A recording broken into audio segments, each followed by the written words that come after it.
What's going on, guys? It's the Eradicator, and in today's video we are going to talk about the latest roadmap updates, and it looks like we've got a little bit of Star Citizen Alpha 3.12, or at least what is going to be the last quarter, the patch for the last quarter of this year.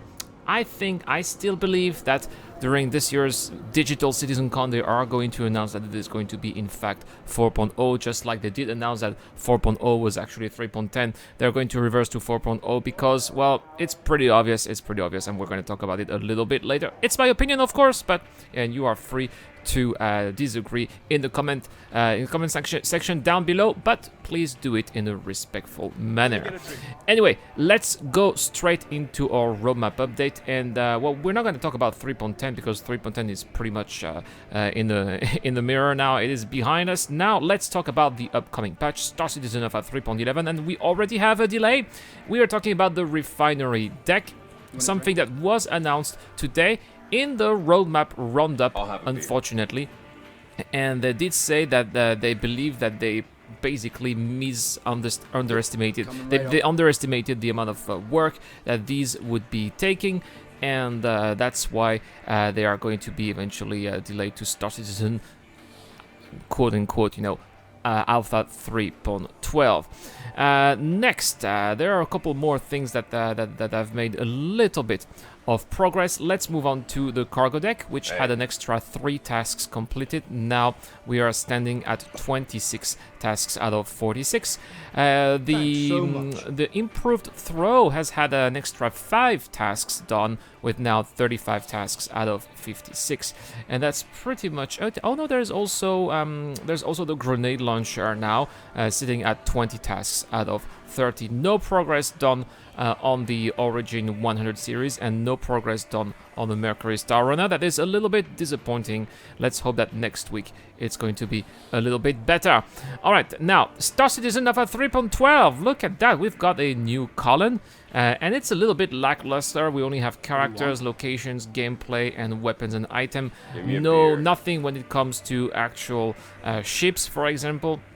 But or AI also, nothing regarding AI, but I do believe that this is something that will, of course, get more meat in the future. As we get closer to the Digital Citizen Con, we are going to get more information. Mark my words, guys, I am pretty sure that this is going to be Alpha 4.0 when they are going to announce that actually Pyro will be coming in by the end of this year. That's actually what they want to do.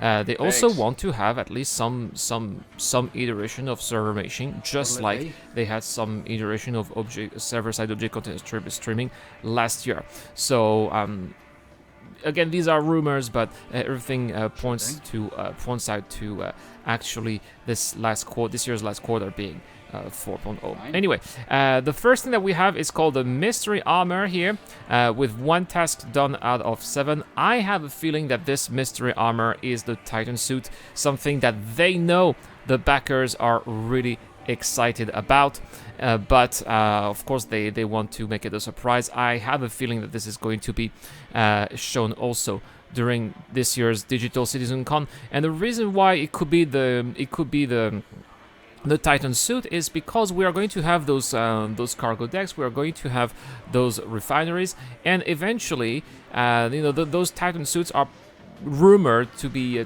suits that will allow us to carry things that we would not normally be able to carry, like heavy crates, for example, or maybe heavy guns as well. So that's why, since we are going to have those cargo decks, and we are going to really have a whole, overall of the whole trade mechanics, I wouldn't be surprised if this particular armor is going to be the Titan suit. Next, what do we have after? We have the Refinery Deck, which was pushed, but some extra tasks have been done. Look at that, an extra 23 tasks, now sitting at 30 tasks out of 49, but there are probably some game mechanics that are taking longer than expected, which is why it's not ready yet. They've also added station-based refining, which is already standing here at 39 tasks out of 53. As far as gameplay goes, we also have zeroing here, weapon zeroing tier 0, which I'm not sure about what this is, so please, if you guys know what they're talking about here, please tell me in the comments down below. And a new function for the multi-tool, which is going to be the tractor beam, which again points out that we are going to have the option to pull cargo crates or at least heavy objects. I think that they've also added something else that I forgot when it comes to Star Citizen, and let me, because they also said that they want to add they want to add buoyancy, and buoyancy is actually in 3.11, so this was just added in 3.11. Forgot. Let's go back to 3.11. We don't know how much percentage this is done here, still scheduled, but buoyancy is basically some kind of tech that allows objects and possibly player characters to float too.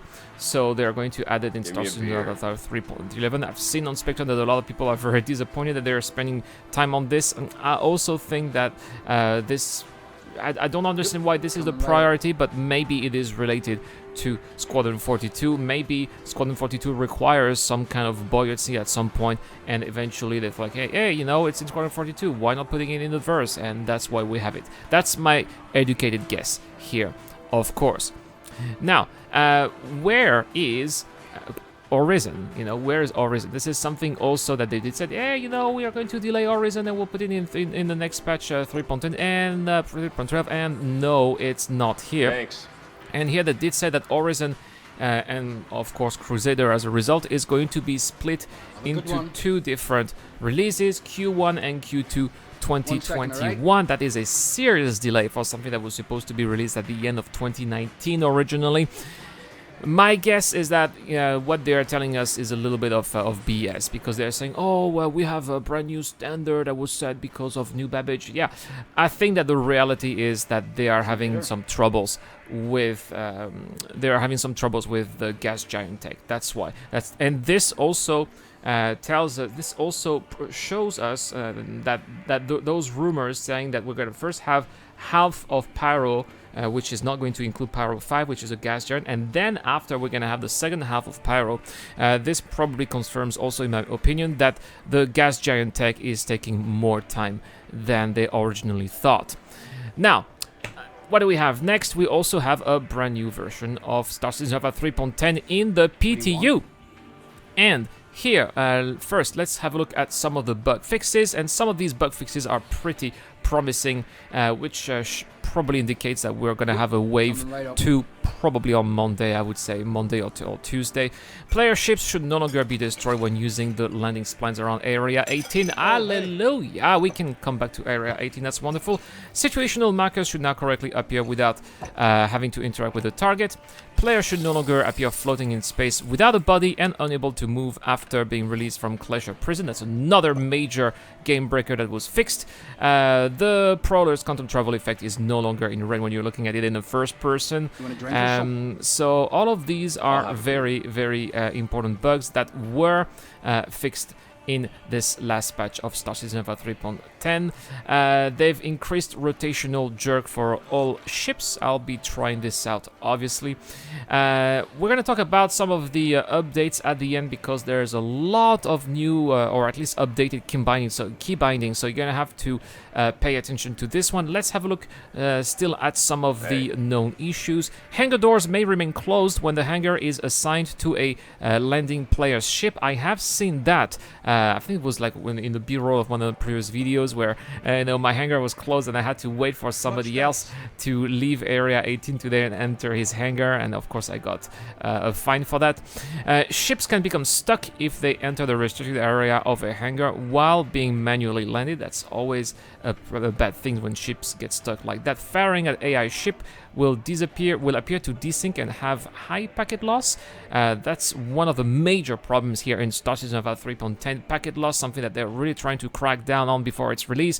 Ships can be displayed as unknown after the destruction and be available to spawn again, but will not appear on their specified landing pad. Everything else, all of the other known issues, are issues that were from previous build. Listen to those updates here. Again, I like this one.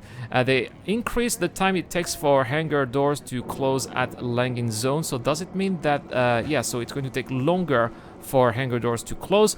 They've also added the Cutlass Blue and Prowler to ship shops in the PU, so we no longer need to wait for actual sales to be buying a Prowler. We can buy those in the verse. That is wonderful. Now, there have been quite a lot of new keybinds, so listen to that. Lights and FPS torch is no longer T but L, which makes sense because L for lights, right? VTOL toggle is no longer J but K, so if you have a ship like a Cutlass, for example, which requires VTOL, don't press J but K instead, and that's because countermeasures now is H and J. However, gimbal mode, which used to be R, is now G, which makes sense because G for gimbals, right? They've also removed some unnecessary options and a couple of other minor updates. So that's all for this video, guys. Thank you very much for watching. I hope that you enjoyed this kind of content. If you did, don't forget to hit those like and subscribe buttons. By the way, we are about 32 subscribers left until we reach 10,000 subscribers, which is when we're gonna have a special bonus giveaway. So please hit that subscribe button, and we're gonna have that extra giveaway. I'm giving away an extra $25 in RSI gift card. You definitely want to get a shot at it if you're not subscribed yet. Thank you so much for watching again. This is the Eradicator, and I'll see you guys later.